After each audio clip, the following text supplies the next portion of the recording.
Hello and welcome to Dragnet Live from OTRGold.com. I'm your host, Austin Vaught. Thank you for being here. Hope you're having a great Wednesday. If this is your first stream, we're here every Monday, Wednesday, and Friday at 9 a.m. Pacific, listening to one episode of Dragnet till we have listened to all 310 episodes currently available. Today, we're going to be listening to episode 202, The Big Carney. Let me tell you what it's about here. Today's episode is about a wave of burglaries that has broken out in Los Angeles. The thieves are fast, they're clever, and our job is to get them. Today's episode originally aired May 3rd, 1953. And the day that episode was broadcast, Ernest Hemingway won the Pulitzer Prize for Literature for The Old Man and the Sea. What else happened? Winston Churchill criticized U.S. Secretary of State John Foster Dulles. Dulles' domino theory. If anybody knows what the domino theory is, let me know. I'm probably going to do a little Wikipedia side investigation in the meantime. So if nobody else beats me to it, I will tell you what the domino theory is. Rocky Marciano knocks out former champion Jersey Joe Walcott in the first round at Chicago Stadium, May 15th, 1953. See if we have any birthdays here. Walt Disney premiered a new film, May 28th, 1953. The cartoon Melody. I don't know that one. Ooh, hey, this is cool. So Edmund Hillary from New Zealand, and Tenzing Norgay from Nepal are the first to reach the summit of Mount Everest as part of a British expedition. That's cool. Tony Blair, the former British Prime Minister, was born in Edinburgh, Scotland, May 6th, 1953. Pierce Brosnan, a.k.a. James Bond from my childhood, was born in Ireland, May 16th, 1953. Let's see what else we got. Danny Elfman. Okay. Danny Elfman, the award-winning composer, was born May 29th, 1953. And the first person to name a film or TV show scored by Danny Elfman wins my respect for the day. He's done a lot of things, very memorable things. So tell me what you got. Okay, so that's all that I got for factoids, but lots of things are happening. So with that, let me share my screen. Actually, let me give a quick shout out to everybody in the chat already. Oh, Jason Goldtrap. I forgot to turn off comments on the Old Time Radio Archive channel, but please, if you're there, jump over to the Old TR Gold YouTube channel. There is a link down in the description that'll take you over there. All the other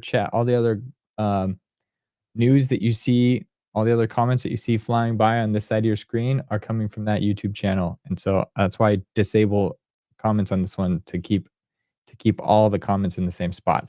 So jump over there, check that out. Let's go over there and see what we got going on. Oh no. Sorry guys. The link in the description is actually self-referential. It links you back to the same thing. So I'm going to have to jump over to OTR Gold. Let me do this. Let me correct my mistakes here. I'll post this right there. That's where you can join us. But it's taking me a bit longer than normal to get the show started today. But let's see. Shout out to Sam, Paul, Ronnie, Addie, Mary, Chris, Film Noir Buff, 7B and AZ, Alfredo, Tune the News, Nell, thank you for being here. Nell, again, shout out with the super chat. Thank you very much. I appreciate that very much. Let me put this. Thank you, Nell. And do I have anybody else here in chat? Paul, thank you as well for the super sticker. Appreciate that. Man, chat's already blowing up. Okay, so thank you all for being here. If you're lurking, come join us in chat. It's always a great time. With that, I'll stop my blabbing and get the show started. My blabbering is what I meant. Here we go.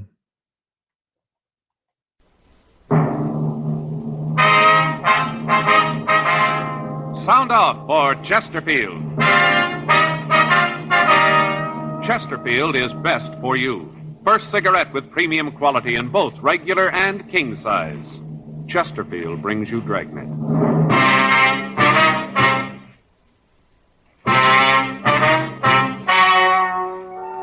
Ladies and gentlemen, the story you are about to hear is true. The names have been changed to protect the innocent.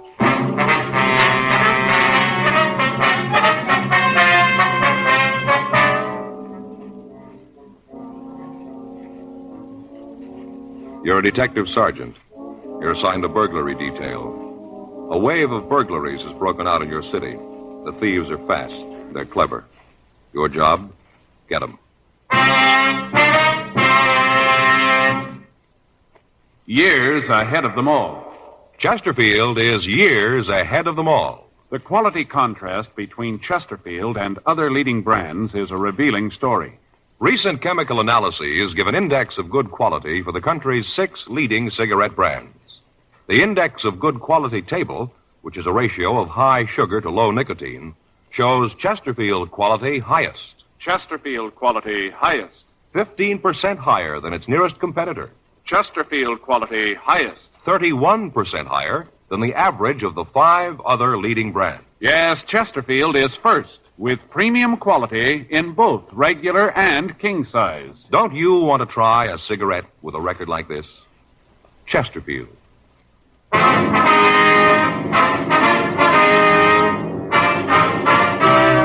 Dragnet, the documented drama of an actual crime. For the next 30 minutes, in cooperation with the Los Angeles Police Department, you will travel step by step on the side of the law through an actual case transcribed from official police files. From beginning to end, from crime to punishment, Dragnet is the story of your police force in action. It was Thursday, December 10th. It was cold in Los Angeles. We were working the day watch out of burglary detail. My partner's Frank Smith. The boss is Chief of Detectives Thad Brown. My name's Friday. We were on the way out from the office, and it was 10:14 a.m. when we got to the Armstrong Schneider Jewelry Company, the manager's office. Can I help you? Yes, ma'am. Police officers, we'd like to see Mr. Armstrong. Oh, yes. Just a minute. The police officers are here. Yes, sir, right away. Will you go right in, please? Thank you very much. Mr. Armstrong's office. Yes, sir. I'm sorry, but he's in a meeting. Won't you come in? Thank you very much. Thanks, sir. Mr. Armstrong? Yes. It's my partner, Frank Smith. My name's Friday. How do you do? Won't you sit down? Thank you very much. Thanks. Would you like a cigarette? Yes, sir. Thank you. Thanks. I have a lighter. As you know, this firm is probably the foremost fine jewelry store on the coast. Yes, sir. I wonder if you'd tell us about the theft. Yes. Well, we discovered it this morning. About what time was that? Well, about 9:45. That's when we missed it. I guess the necklace was taken about 9. Must have been right after we opened. Could you give us a description of the piece, sir? Yes, I have it right here. Got it from the insurance records. Have a drawing of it. We always have that done on high-priced items. Mm-hmm. Here you are. Thank you. Mm-hmm. What value do you place on the necklace? It's insured for $8,000. Firm can't afford to take a loss like that. Could you tell us exactly how it was taken? Yes, I can. It was just after 9. We just opened the front doors. People had started to come in. Lots of shoppers. Christmas, you know. Yes, sir. Well, this one couple came in, asked to see some of our more expensive necklaces. Henderson brought the tray out of the safe and showed the collection to the people. Henderson? Yes. He's the clerk who was waiting on the people. Oh. I gave him his notice. I had to. Looks to me like carelessness. I wonder if we could talk to him. Yes, all right. Thank you. Miss Courtney, would you have Henderson sent in here, please? Yes, right away. What? No, tell him I'll call later. That's right. Have him leave the number and I'll call back. Right, yes. He'll be right in. All right, thank you. How long has this Henderson been working here? I'd have to check the employment records to be sure. Offhand, I think it's been about 5 years. Ever since we opened at this location. We used to have a store downtown, then we moved out here. Mm-hmm. Where did he work before that? Well, let me see. I think it was someplace up north. San Francisco, I believe. Yes, he worked in a store up there. Had excellent references. He's a good salesman. But you gave him notice, huh? Well, I felt it was the only thing to do. If he's getting careless, he has no business working in a store that deals with expensive merchandise. Mm-hmm. Excuse me. Yes? Send him right in. What? No, please tell him to call later. No, I'm not into anyone. No one but Sharon. My wife. Yes, sir. Come in. Do you want to see me, Mr. Armstrong? Yes, come right in, Henderson. These are police officers, Mr. Friday and Mr. Smith. This is Charles Henderson. How are you? Hi. How are you? They'd like to ask you some questions about the theft. Yes, sir. Anything I can do to help? Could you give us a description of the couple you waited on? Yeah, I think so. The man was about 35, maybe 40. About how tall was he? Well, maybe 5'11". Might have been 6 feet. I'd say he weighed about 155 pounds, something like that. Uh-huh. How about his coloring, his complexion? It was light. Looked like he'd been out in the sun, though. His nose was all sunburned. I noticed it because you don't often see people with sunburns like that this time of the year. You know, December. Mm-hmm. How was he dressed, do you remember? He had a gray hat on, gray chalk-striped suit on, flannel blue shirt, maroon tie. Didn't see his shoes. He had on one of those new round collars, though. You know, rounded here on the collar point. Mm-hmm. Was he clean-shaven? No, he had a little mustache, one of those that looks like it's drawn on with an eyebrow pencil. Just a line, you know the kind. Uh-huh. How about the woman? What'd she look like? She was a small woman, not much more than 5'2", little, about 100 pounds. Real pretty. She had dark hair and blue eyes, very fair. I noticed it because I thought at the time that maybe she dyed her hair. Mm-hmm. Did you have any marks or scars you saw? No, I don't think so, no. How was she dressed? She was a little too overdressed. Had a dress and a coat. Had a jeweled clip here on her dress. She looked kind of flashy, cheap, you know. I see. Anything about the way they talked and the accent, anything like that? No, nothing I can remember. Would you remember if either one of them wore glasses, maybe? No. The man, though, he had a kind of funny way of talking. What do you mean? Well, he sounded sort of like one of those pitchmen on TV. You know, the kind that sell kitchen gadgets, things like that. Mm-hmm. Could you tell us what happened, what they said when they came in, how they took the jewels? Yes, they came in right after we opened and asked to see something in necklaces. Said they wanted to pay around $5,000. So I brought out the tray, but didn't find anything that they liked. And then I brought out the other tray. They looked at one of the necklaces. Beautiful thing, $8,500. You know, Mr. Armstrong, the emerald-cut diamond with the small sapphires? Yes, I know the one. Beautiful thing. Excuse me, can I use that ashtray a minute? Yeah. Thank you. Wonder if you'd go on, please. Oh, sure. Well, I brought out the other tray and showed them the necklaces in it. They both looked for a long time. Then the woman said that she didn't think there was anything there she wanted. Mm-hmm. What was the matter? Didn't they care for our designs? No, it wasn't that, sir. They just didn't see anything they liked. So they moved back to the other tray. Then the woman said she'd found what she wanted. It was a small piece, 3 diamonds and 4 small rubies. Did they buy that? No, they said they wanted to think about it. They made a big thing about asking me if I thought that it would be sold before they could make up their minds. Mm-hmm.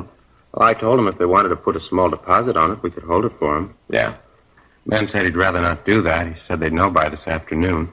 At that time, there were several people in the store, Christmas shoppers, you know. Mm-hmm. Some of them were looking at a display of bracelets we had on the counter. I went over to them to see if there was anything I could do. You know, tell them that I'd get someone to wait on them. I understand. It's a foolish thing to do, I know that. I'm afraid it was. Yeah, I know now. Well, when I got back, the couple was leaving. They told me they'd be in this afternoon and let me know. Walked out of the store, and I stopped to help a gentleman that came in. When I turned back to the trays, I noticed that the necklace in the more expensive tray was gone. Mm-hmm. Would you be able to give us positive identification of these people if you ever saw them again? Yes, I'm sure I would. Wonder if you can come downtown with us and look at some pictures, see if you can identify the thieves for us. Of course, if Mr. Armstrong has no objection. Not at all. You'd like me to come along, too? I don't think that'll be necessary right now. If there's anything we need, we can get in touch with you here, can we? Yes, right here at my home. I can give you that number. All right, fine. Okay. Here it is. Thank you, sir. Well, thanks very much. You ready to go? Yes, sir, I'll get my hat. Just a minute, Henderson. Yes, sir? As soon as you get through down there, come on back. Your job's waiting for you.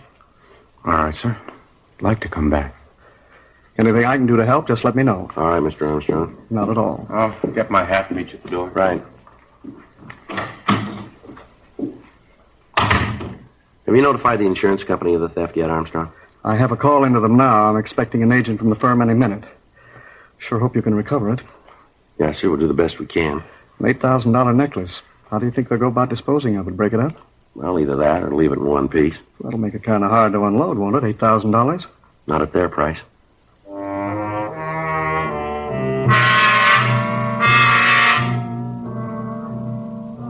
10:37 a.m. We talked to the other people in the store. From them, we got verifying descriptions of the two thieves. 11:32 a.m. Frank and I took the clerk, Charles Henderson, down to the city hall and had him go through the mug books. We got out a local and an APB on the pair of thieves, and a description of the stolen necklace was prepared for the Daily Bulletin. The insurance company that underwrote the necklace got in touch with us and said that they were getting out printed circulars to jewelers throughout the country. The victim was unable to make an identification from the mug books. We had the MO of the theft run through the stats office, but when the possibles were checked out, we had no new leads. Further interrogation of the owners and employees of the stores in the immediate vicinity of Armstrong and Schneider failed to turn up anything new. The theft was not a new one. For the past 6 weeks, there had been a series of burglaries taking place out on Wilshire Boulevard. Most of them had been exclusive women's stores or jewelry shops. To date, all of them had been articles of small individual value, none that approached the value of the necklace taken from Armstrong and Schneider. In an attempt to apprehend the thieves, all of the usual avenues of sale of stolen goods had been checked. None of the precautions apparently did any good. The thefts continued. Another 2 weeks passed. In that time, the thieves hit 3 times, all in the same general area. The employees of the victimized stores were questioned. From the information we got from them, we could be certain that the suspects were the same ones we were after. On Tuesday, December 29th, Frank and I got back from checking a lead. Well, there's another one that went no place. Yeah, you want to check the book? Yeah, I'll get it.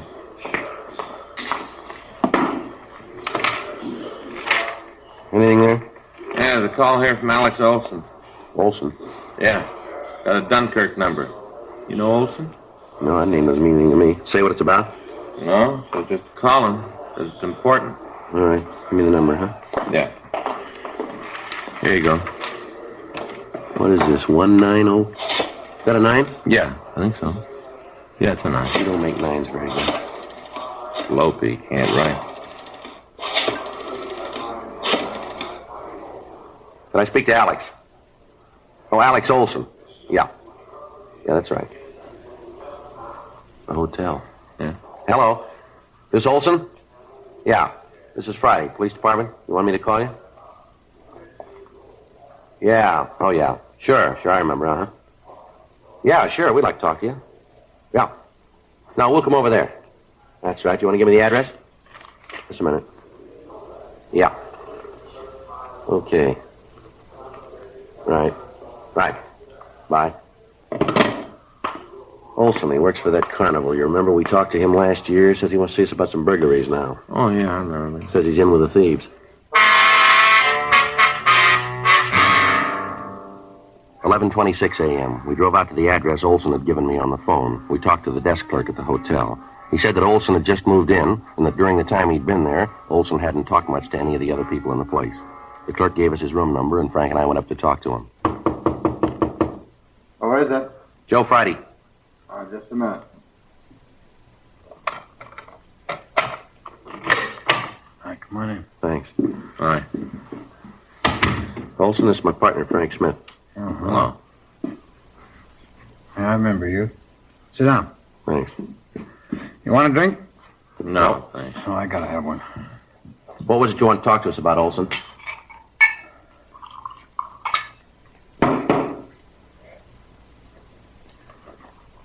Olson?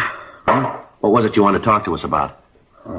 Oh, man. Going with a hangover. I really get him. Yeah, now let's get to the point, shall we? What's on your mind? Oh, I'll tell you. I don't know why I drink so much. I feel terrible the next day. I always drink too much. All right, now look, Olson, maybe you got a lot of time. We haven't. We didn't come over here to sit and watch you drink. Now get to the point. You said in the phone that you were in with a gang of thieves we're looking for. Now what about it? What I told you on the phone is true. It's all true. I'm glad to tell you. Get it over. Get it all out in the open. That's what I need to do. Get it all out in the open. You had any breakfast yet? No, I just got up before I called you. Is there any place around here you can get something to eat? Don't make no difference around here. Nobody knows me. I think there's a place down the street right next to the hotel. But what's all this about food? I think you'll feel better if you have something to eat, won't you? No, wait a minute. You've had enough of that. Put it down. I don't want no food. All right, we do. Let's go. You guys are getting a little bossy, aren't We you? want to hear what you got to say. You keep hitting that bottle, neither one of us is going to make it. Come on, fella. We'll buy you some breakfast. You got a coat? It's cold out. Oh, yeah. I'm sure glad you guys came. I'm glad to get this off my Wait a minute. chest. Those dresses in there. Woman's clothes. Those belong to you? Oh, no, I'm just keeping them for a friend. Well, the labels on some of them here. Come from out on Wilshire, don't they? You get a gold star. I'll tell you about them. That's part of the deal. You want to tell us now? Well, look, you made a deal about some coffee. Maybe it'll help me find my hands. Are you going to back out now? All right, let's go. We'll come back. Sure, you can come back. Take all the time you want to. Look the dresses over. I got some other stuff you'll want to see, too. But come on, let's go.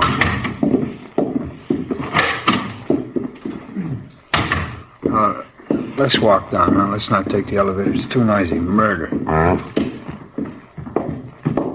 And what's this other stuff you wanted to show us, Olson? The jewelry. I got some of it in the dressers. Cheap stuff. Nothing worth anything. It's cheap.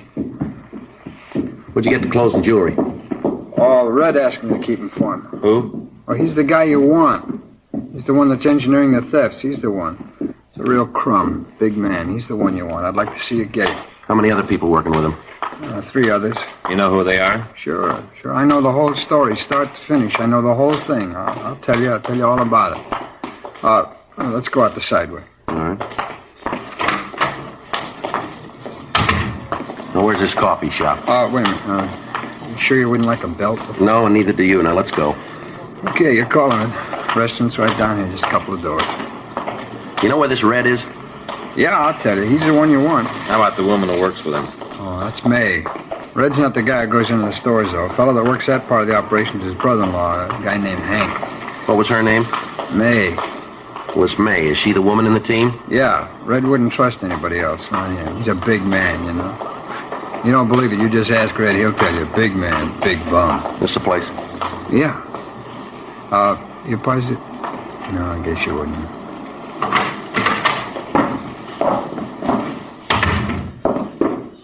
Booth in the back, all right? Yeah. Hey, Joe, it doesn't look like they got service in the booths. What do you want, Olson? Well, it ain't what I want, but I'll settle for a cup of coffee. Joe? Yeah, that's all right for me. I'll get it and bring it back. All right. Come on, Olson, let's go back. Sit down. All right, now suppose you start right at the beginning and tell me about it, huh? Who's Red? How do they work the operation? Where can we find them? Tell us everything. All right. Well, first off, Red's real name is Keith Jameson. They call him Red because he's got red hair, it figures. Yeah. What's he do for a living? He works for Carney. Most of the year we're on the road. This is the off-season, so he's laying up in a trailer camp out in the valley. He doesn't do anything regular now. He just steals. Is he one of the owners of this carnival? No, he runs a pitch game. You know, rings and the pegs. If you play real good, you can win a quarters worth of slum for $5. Mm-hmm. How about his wife? She travel with the show? Yeah, she travels. It ain't a regular show, not Red's part. He's just got a concession, you know. He goes with the show like a leech. He's been thrown out of a dozen carnies for crooked stuff. His brother-in-law's a dip when we're on the road. Picks pockets in the crowd around Red's place. He's gotten us all in a lot of trouble. No carny in the country will have us around anymore. Don't take him long to get wise to it. Mm-hmm. He's the one that's in on the burglaries with Red and his wife, is that it? That's right. He lists the stuff. How about his wife? Where's she fit in? Well, she's the distraction. You know, the one that comes up and asks questions, pulls the clerk away so Hank can lift the stuff. In case there's any trouble, Hank acts as lumber, too. What do you mean, lumber? Well, you know, muscle. He takes care of the guys that yeah. beef. Mm-hmm. Hey, can you give me a hand with that, huh, Frank? Yeah, here. Look at my thumb. Stuff splashed on it. Think it's blistered? No, it's good hot coffee in there. There you are, Olson. Oh, thanks. Come on, pass the sugar, will you? Yeah, here you are. Where do you fit into this, Olson? No place, really. I'm just along for the ride. I think Red figures sometime the axe is going to fall and he wants my head under it. I usually hold on to the stolen stuff until Red finds a buyer. Does he use a fence? No, he pushes the stuff himself. He usually works on a tip. You know, somebody wants to buy a piece of merchandise. Red meets him, sets up a deal. Uh-huh. You willing to cooperate with us all along the line on this thing? Sure, I'll go along with you. You know where the necklace is that they lifted a couple of weeks ago? Yeah, Red's got it. He's looking for a buyer now. You think you can set up a meet for us? Yeah, if you thought you wanted to buy the piece, it could be done. Can you set up the meet? Sure. I want to see you get him. Tell me something. How are you going to come out on this if we pick up Red and the others? What do you want out of it? I got my reasons. I got good reasons. You want to tell us what they are? Sure, I got no reason not to. Give me the sugar again. Yeah. You see, Red figures he's going to make a sideshow character out of me next season. I'm not going to go that route. Yeah? What do you mean? Oh, you know, the wild man from Borneo, sit in a pit all day and yell at the customers. Pitch like that always draws a big crowd. Red figures it'll be good for picking pockets. Yeah. You ought to know by now Red's out of his mind. Yeah. Wild man from Borneo. Even a leopard skin won't help. Look at me. I only weigh 105 pounds.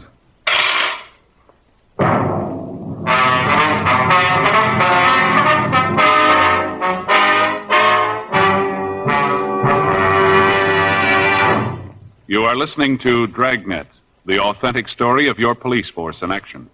Chesterfield is best for you. Listen to Chesterfield's record. For a full year and 2 months, a doctor has been making regular examinations of a group of Chesterfield smokers, and he reports no adverse effects to the nose, throat, and sinuses from smoking Chesterfields. Don't you want to try a cigarette with a record like this? Chesterfield. First, with premium quality in both regular and king size. Chesterfield. First choice with young America. And that's from a survey of 274 colleges and universities. Try Chesterfields today. Remember, Chesterfield is America's best cigarette buy.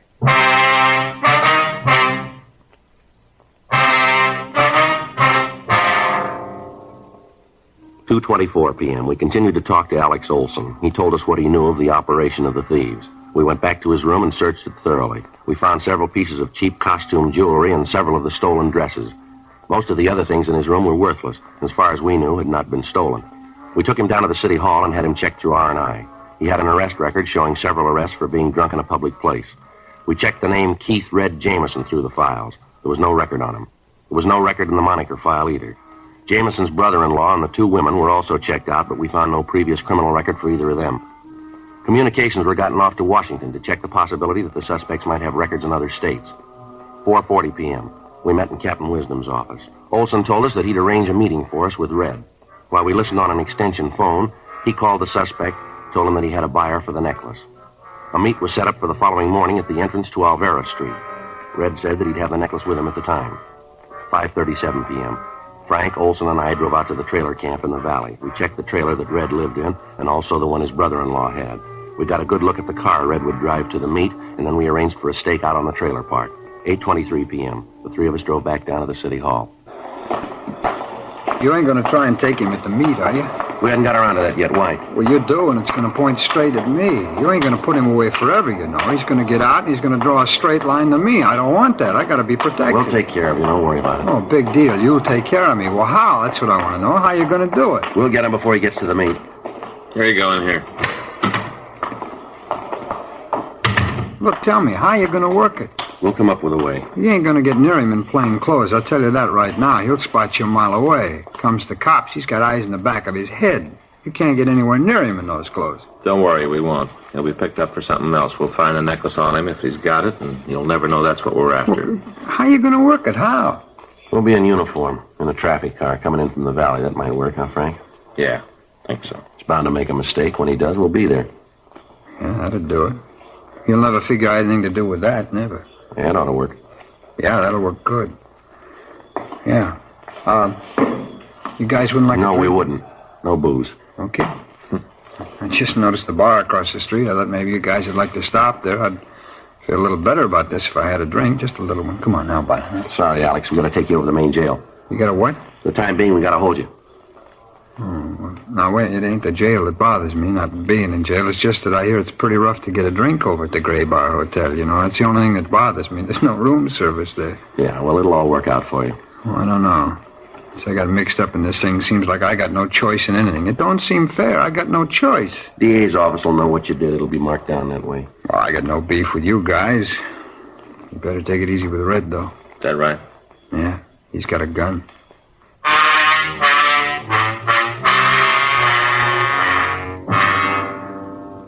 The following morning at 4:30 a.m., Frank and I were dressed in the uniform of traffic officers. We were parked 2 blocks from the trailer park in a traffic car. The meet with Red was scheduled for 9 a.m. The officers on stakeout at the trailer park told us that they'd seen no activity in Red's trailer the night before. From where we were parked, we could keep his car under constant surveillance. At 7:45 a.m., we saw the suspect and his wife come out of the trailer and get into the car. We followed them over to Ventura Boulevard, and from there down Cahuenga Pass. We kept far enough behind them so that they'd have less chance of knowing that they were being followed. They turned by the freeway construction point and continued on down Cahuenga Boulevard. When they got to the corner of Yucca and Cahuenga, they made a mistake. They turned left from the wrong lane of traffic. Well, that's it. You want to hit the siren? Yeah. I got the light. He's going straight down yonder, Joe. Yeah. Pull up behind him, huh? Right. Okay, he sees us. He's pulling over. I'll cover the other side. Watch yourself. Right.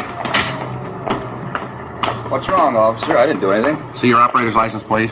Sure, it's in my pocket. I'll get it. You want to get out of the car, please?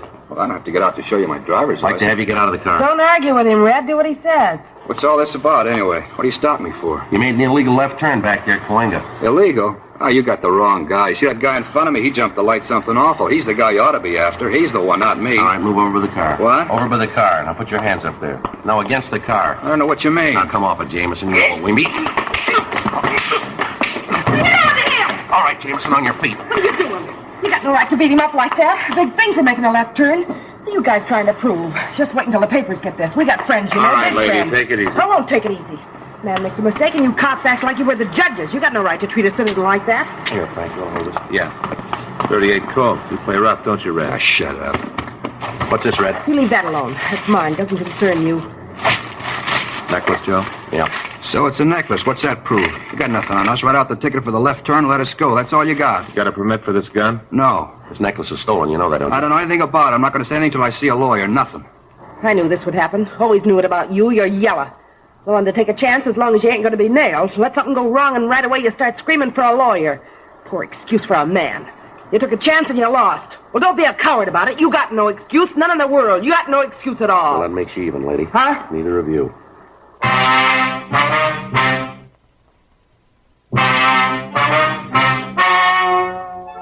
The story you have just heard is true. The names were changed to protect the innocent. On April 15th, trial was held in Department 87, Superior Court of the State of California, in and for the County of Los Angeles. In a moment, the results of that trial. Now, here is our star, Jack Webb. Thank you, George Fenneman.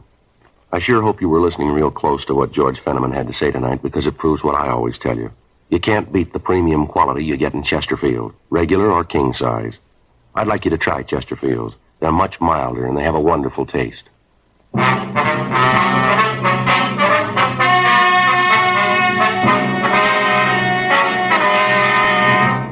Henry Donald Swenson, Anna Catherine Swenson, and May Ruth Jameson were tried and convicted of 5 counts of burglary in the second degree. They received sentence as prescribed by law. Burglary in the second degree is punishable by imprisonment in the state penitentiary for a period of not less than 1 nor more than 15 years. Keith Walter Jameson was tried and convicted for receiving stolen property on 5 counts and received sentence as prescribed by law. Receiving stolen property is punishable by imprisonment in the state penitentiary for a period not to exceed 10 years. Because of his cooperation, Alex Robert Olson received a lighter sentence and was placed on probation.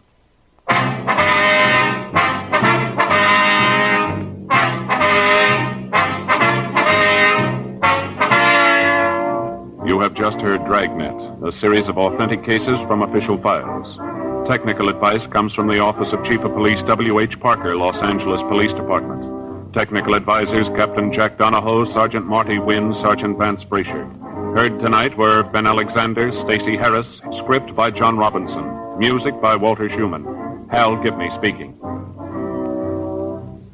For a million laughs, tune in Chesterfield's Martin and Lewis Show, Tuesday on this same NBC station.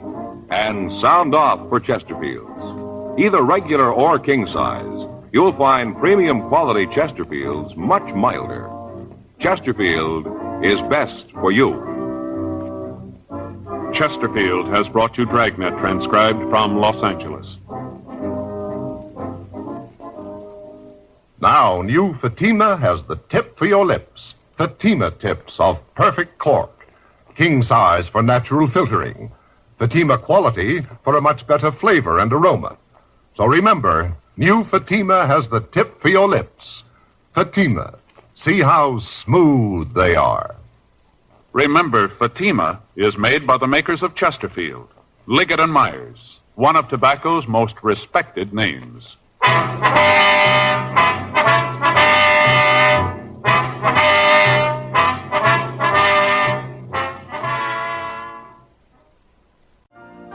You've been listening to the OTR Gold Network.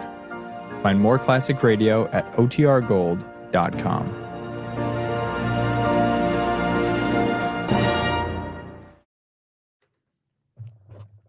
All right. I hope you enjoyed that episode. I got to go back and listen to it.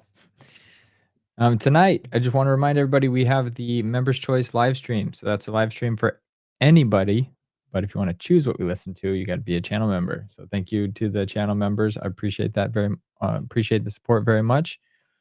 I posted, there's a members only post in the community section about what we should listen to. I saw some recommendations come through. Paul, if you're online and listening, you recommended which I've seen you in the chat, but if you're still here, you recommended, you said Mae West. Okay, you recommended a episode from the Edgar Bergen and Charlie McCarthy show, but let me search Mae West because I was searching for Garden of Eden and I didn't find it. There it is. Found it. Okay, so not under Garden of Eden. It's so we will listen to the episode from that show. Roscoe also had some great suggestions. We can queue up. I would like to listen to one of those suggestions you had, Roscoe. We'll maybe do that on the next one. Just keep that handy. But tonight we're going to be listening to episode that Paul recommended. So if you want to do that, tune in tonight at 6 p.m. Pacific, same channel, OTR Gold. Well, I broadcasted both, but if you want to participate in chat, go to OTR Gold. So thank you. Wishing you all a happy Wednesday and hope to see you this evening. Until then, enjoy your Coca-Cola breakfast and whatever other crazy things you guys are doing. I wish you all a great day, and I'll talk to you later. Bye.